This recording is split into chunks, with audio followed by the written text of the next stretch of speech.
for you are visitors from Bromley. In goal, Seth Brown. Number 2, Hugo Doji. 3, Joe Anderson. 4, Alan Saini. 5, Rob Swain. 6, Adam Wayne Dennis. 7, Pierre Joseph Dubois. 8, Reece Prestige. 9, Sam Higgins. 10 is Moses Adimola. And 11, Annie Grant. Subs today are 12, Danny Waldron.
Lee Roberts with manager Lee Bradbury. Lee, Havant Waterlooville have lost the opening Panorama Conference South game against Bromley today.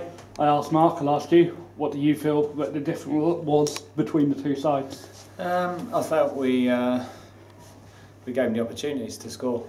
To be fair, they were good finishes, but 2 goals that we should never have given away, and we've worked on in the close season and on Thursday from throw-ins, and you know, we've given the opportunity to shoot, albeit from 25, 27 yards, whatever it was, and put it in the top corner. But we found ourselves 2-0 down with, you know, a long time to go in the game. They sat in there and made it really hard for us, and had to change it at half-time. Nothing on Nick Carradine, but just sat in there. There's no space for him to get on the ball, and I think second half we were a lot better, a lot more positive on the ball, and you know, caused them a lot more problems. It seemed like a real game of two halves. In the first half, Josh Huggins in particular seemed to struggle to get forward, but in the second half he was bombing forward. Is that something you talked about at half time, or is that something that he picked up on himself?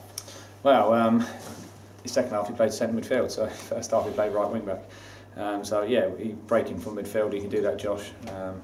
You know, he gets forward, he's got a good goal scoring record from right back, and he knows where the goal is. So yeah, just thought we changed the formation and just put Shamir Mullins up against the left back, Anderson, and JJ Hooper, who done very well when he came on up the middle, and Bubsy coming in on his right foot from the left, and I felt we were a lot stronger second half, so food for thought.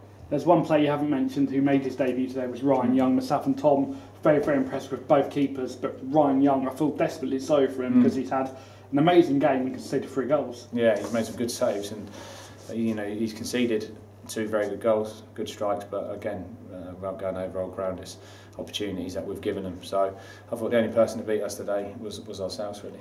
And the penalty decision, Mark thought it was a penalty. Would you agree with him? Yeah, no, it was a penalty. I mean, they knew, nobody sort of was getting in the ref's face saying it wasn't a penalty, so you could see it was a penalty from where I was. With the yellow card with Scott Donnelly, what happened? Obviously taking the corner. I think Scott said something to him, or he must have, because the ref just went over and booked him. There was nothing I seen. Was it for time wasting? I wouldn't have thought so. We're losing the game, so he's not going to be doing time wasting. But no, I'm not sure. I'll have to speak to Scott. I haven't had a chance to do that yet. And next up, doesn't get any easier. It's Sutton, who finished second in the league. The league runners up, we play them. Just talk to me about Sutton. Yeah, no, I'm looking forward to it, because I think, you know, if you lose a game, or if you win a game, you want to go straight into the next one for different reasons, obviously. And we want to go and put those things to bed, and those mistakes we made to rest, and go out there and put a good performance in. And we're better to go and do that away to Sutton, you know. So I'm thankful we've got another game to go straight into. Well, Lee, thank you very much for chatting with us. Commiserations. We'll speak to you on Tuesday. Thanks very much. Cheers, Lee. Cheers. Hawks FM with winning manager Mark Goldberg. Mark, your side's just beating Havant and Waterlooville. What was the difference for yourself between the 2 sides today? Well, I think the scoreline flattered us, to be honest. We looked vulnerable at times, and I thought that they got in behind us. They managed to create a number of opportunities of their own. I think our goalkeeper saved us a number of times, but we took our chance and we took them really well. And sometimes that's the difference between sides. It's just the finishing, being clinical. And today we were fortunate that we got the clinical finishers on toe, as they say. But I think on goal scoring opportunities, I would say it was a pretty even game. And you never see a skip bookie, and bookies have been talking up Bromley as promotion favourites along with Ebbsfleet. Obviously managers try and talk them down, but what's your view? Well, no, I mean, we came today looking to grind out a draw, try and get a point away from home in our first game, so we're delighted that we've got off to a good start. But, you know, we want to be competing up there this year, but there's some big teams with big budgets, and our squad, we've only got 18 players, one of them's now out for the whole year. You know, so it's going to be difficult throughout the season to keep competing at the top, but we hope to be there or thereabouts.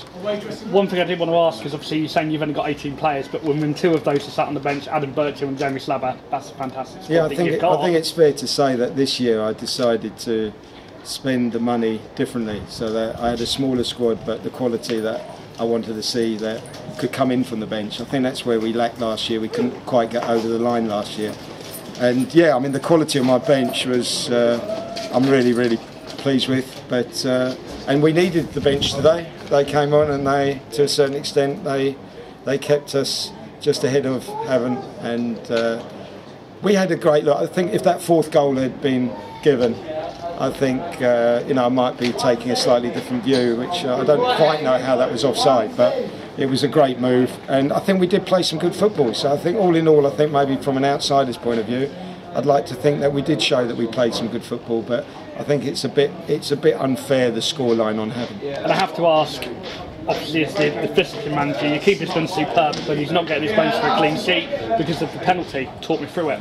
Yeah, I think the goalkeeper pulled off some great saves, but the penalty, I thought that, you know, really I'd like our defenders just to stand up, be strong, and put their bodies in the way to a certain extent, but certainly not to attack the ball by attacking the man first. And I thought it was a penalty, and but our Adam Bailey Dennis felt that he had got his head on the ball, and he felt that he did what he was meant to do. You know, I'd like to see it again, but the bottom line was that Seb couldn't save the penalty. Scott Donnelly's a great player. He was always going to finish that. And I have to ask about the next side that your team's going to face on Tuesday, the next game for Well, you know, Bromley. we looked at our first 2 fixtures thinking we couldn't have really had harder fixtures, you know, with Havant away and Whitehawk at home, because Whitehawk, I think they've just spent I think they've now got their 23rd man from the ex-Football League player that's spending ridiculous money, obviously, and Steve King won't want to be fighting a relegation battle this year, will he? He'll want to be up there. He's a winner, and he's got some money behind him, so it's going to be a really tough game on Tuesday. But hopefully, you know, we just got to be organised and be confident that our pre-season, a good pre-season, can continue into the opening fixtures. Well, Mark, congratulations. Enjoy your evening. Thank you very much for chatting with us. Thank you very much. Cheers.